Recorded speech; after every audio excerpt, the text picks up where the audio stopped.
अस्सलाम वालेकुम। मैं हूँ आमना एहसन। उम्मीद है कि आप सब खैर खैरियत से होंगे। आज मैं हाजिर हूँ एक बहुत ही खूबसूरत और इमोशनल तहरीर के साथ। ये तहरीर लिखी है अज़हर अज़मी साहब ने।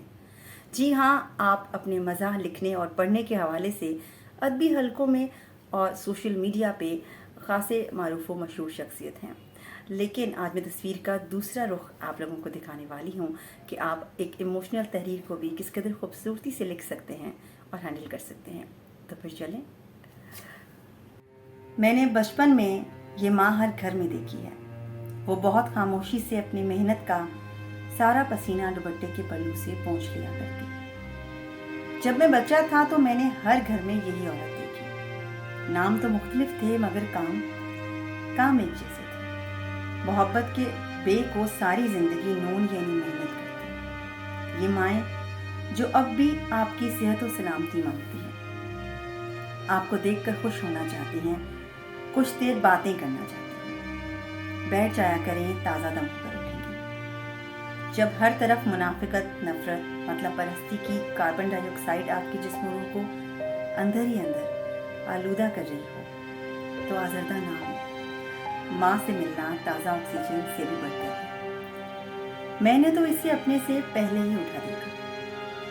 उठते ही सीधे बावर्ची खाने में जाती, चूल्हा जलाती, आटा गूंथती, पराठे बनाती।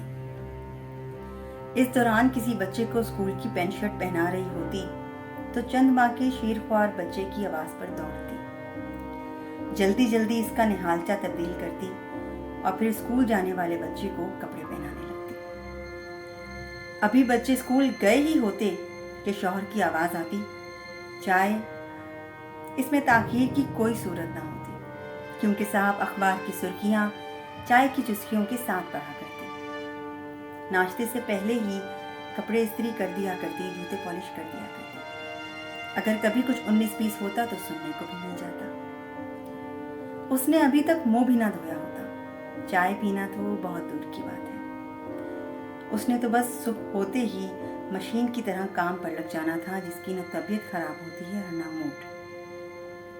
वो एक ऐसी मशीन थी जो सबका मूड देखती और समझती, लेकिन कोई इसके लिए ये सब नहीं सोचता था।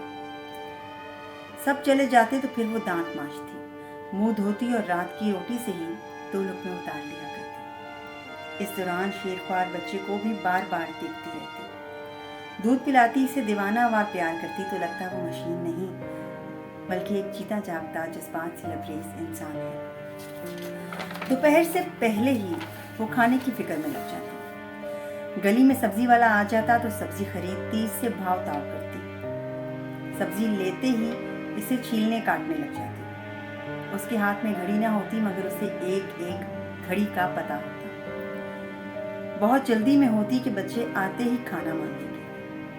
अभी सब्जी कटी ही होती कि स्टोव वाले चूल्हे की तरफ भागती, मिट्टी का तेल चेक करती, 2-3 बार माचिस जलाती तो ये पुराना स्टोव जल उठता, गोया उसकी मन की मुराद भर आई। वो इन्हीं छोटी छोटी खुशियों में जिंदा रहने की आदि थी। हांडी चढ़ती तो फिर वो आटा गूंदने बैठ जाती। गर्मी तो उसे लगती ही ना थी। बीच में बच्चा उठता तो उसे तबकी देकर सुलाती रहती। बच्चे स्कूल से वापस आते तो ऐसा लगता इस पर एहसान करके आए हैं।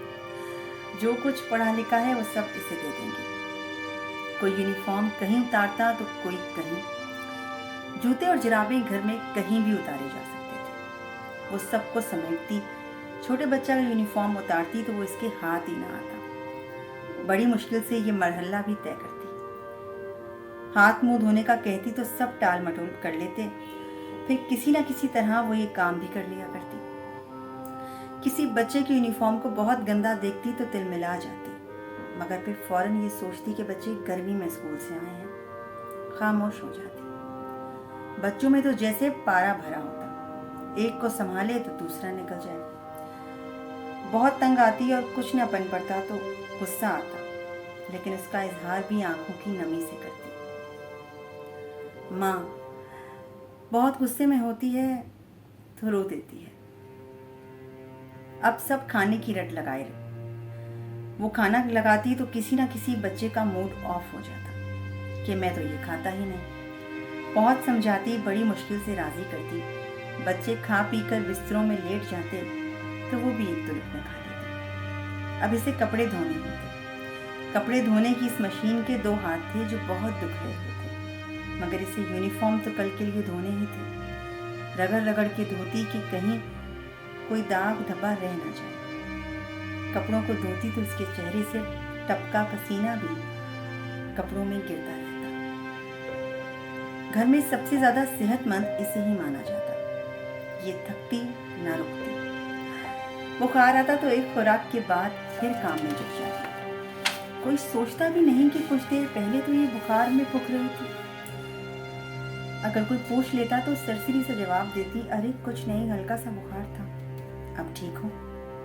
گھر میں کسی بچے کی طبیعت خراب ہو تو روز کے کاموں کے علاوہ اب اس کی ڈیوٹی میں مزید اضافہ ہو جاتا ہے۔ کبھی ڈاکٹر کے پاس بھاگے چلی جا رہی ہے، بخار ہے تو ماتھے پر کبھی لکلکے رکھ رہی ہے تو کبھی گرم دودھ لے کر آ رہی ہے۔ وہ اپنی ساری محنت کا پسینہ اپنے دوپٹے کے پلو سے پونچھ لیا کرتی۔ دھوبی آتا تو کپڑے گنتی اور ایک کٹی پٹی پینسل سے ایک پرانی ڈائری میں لکھتی۔ کوئی کپڑا کم ہوتا تو اس سے بحث کرتی تو پتہ چلتا کہ یہ بولتی بھی ہے۔ کچھ دیر کے لیے کمر بستر سے ٹکاتی تو چھوٹا والا روتا یا پھر کلکاریاں مارتا ہے تو یہ اس میں لگ جاتی۔ بچے کے ایک نام کے کئی نام بنا لیا کرتی، کبھی اس کے ماتھے کو تو کبھی ہاتھوں پیروں کو چومتی۔ اگر اس کا پیار میں وہ ہلکا سا منہ بناتا تو اسے سینے سے چمٹا لیتی۔ شام ہوتے ہوتے پھر باورچی خانے میں ہوتی۔ لگتا کہ پورے گھر میں اس کی اصل جگہ یہی ہے۔ چائے بناتی، بچے اٹھ جاتے، کوئی چائے کے ساتھ کچھ کھانے کی ضد کرتا تو اسے کچھ پیسے دیتی اور تاکید کرتی کہ چیز لے کے سیدھا گھر آنا۔ اگر اسے 2-1 منٹ بھی دیر ہو جاتی تو دروازے پر آ کر کھڑی ہو جاتی۔ چیز آ جاتی تو دوسرا بچہ بھی ضد کرتا، پھر وہ دونوں کو سمجھاتی اور دوسرے بچے کو بھی کچھ نہ کچھ دلا دیتی۔ کبھی چائے پیتی اور کبھی نہیں۔ بچے شام کو باہر کھیلنے جاتے تو انہیں صاف ستھرے کپڑے پہناتی، خوب سارا پاؤڈر منہ پہ تھوپ دیتی، کیونکہ محلے میں جتنی عورتیں اتنی باتیں۔ پیدا کر لیا مگر خیال بالکل نہیں، نہ جانے ہی کیسی ماں ہے۔ بچے جاتے تو پھر وہ رات کے کھانے میں لگ جاتی۔ اب وہ پکے گا جو پیا من بھائے۔ مغرب ہوتے ہی دروازے پر آ کر بچوں کو اندر آنے کا کہتی۔ بچے ٹی وی کے آگے تو یہ چولہے کے آگے۔ ایک طرف سالن چڑھا ہوتا اور دوسری طرف آٹا گوندا جا رہا ہوتا۔ اسی دوران بچوں کے جھگڑے بھی نپٹا رہے ہوتے۔ شوہر گھر آتے تو بچوں کو اشارے سے خاموش رہنے کا کہتی۔ وہ سمجھتی کہ دنیا کا سب سے محنتی انسان اس کا شوہر ہے۔ چائے دیتی، پاس کھڑی رہتی۔ سالن لگنے کی بو آتی تو فوراً باورچی خانے کی طرف دوڑتی۔ شوہر پوچھتا ہے کہ کیا پکا ہے تو تذبذب کا شکار ہو جاتی کہ بتانے پر اللہ جانے کیا جواب آئے۔ بتا دیتی، شوہر کچھ نہ کہتا تو دل ہی دل میں شکر ادا کرتی، جیسے شوہر نے سونے کی چین دلوا دی ہو۔ رات جب شوہر کھانا کھاتا تو اس کی ساری خوشی کا انحصار شوہر کے پہلے نوالے کے بعد اس کے چہرے کے تاثرات سے جڑا ہوتا۔ سب ساتھ کھانا کھاتے لیکن اس کی نظریں سالن کے ڈونگے پر ہوتی کہ کب سالن ختم ہوتے ہی وہ باورچی خانے کی طرف دوڑ جائے۔ کھانے کے نام پر وہ جو کھاتی اس سے تو کسی چھوٹے بچے کا بھی پیٹ نہیں بھر سکتا۔ کھانا ختم ہوتا تو وہ سب اٹھ جاتے، اب وہ سب کچھ سمیٹے گی۔ شوہر بچے جب سب سو جاتے تو اب اس نے برتن دھونے ہوتے۔ رات کو اب وہ ہوتی اور اس کا شیر خوار، اس سے باتیں کرتی، دودھ پلاتی، اپنا آپ اسے دے دیتی۔ رات میں بیچ بیچ میں اٹھتی، اس کے ہلکے سے رونے سے بھی پوری طرح بیدار ہو جاتی۔ دنیا رابطے کی جتنی جدید ٹیکنالوجی لے آئی مگر ماں اور بچے کے کنیکشن تک نہیں پہنچ سکتی، کیونکہ یہ ٹیکنالوجی اسے قدرت نے بطور ماں روز اول سے عطا کی ہے۔ رات سب سے دیر میں سونے والی، بیچ بیچ میں اٹھنے والی، صبح سب سے پہلے بیدار ہونے والی ماں ہوتی ہے۔ یہ جو والی کا لفظ ہے اولاد کے لیے زمین میں سب سے زیادہ ماں پر رشتہ ہے۔ کوشش کریں کہ جو پسینہ اس نے آپ کی پرورش میں روز و شب بہایا ہے، آپ کی کسی بات پر آنسو بن کے نہ ٹپکے۔ ماں بد دعا تو نہ دے گی लेकिन हिसाब बहुत सख्त होगा। बहुत शुक्रिया। इंफोटेनमेंट की दुनिया के बारे में जानने के लिए हमारे चैनल इंफोटेनमेंट पाकिस्तान को सब्सक्राइब कीजिए और बेल आइकॉन को ऑन कर दीजिए ताकि आपको हमारी अपडेट्स मिलती रहें।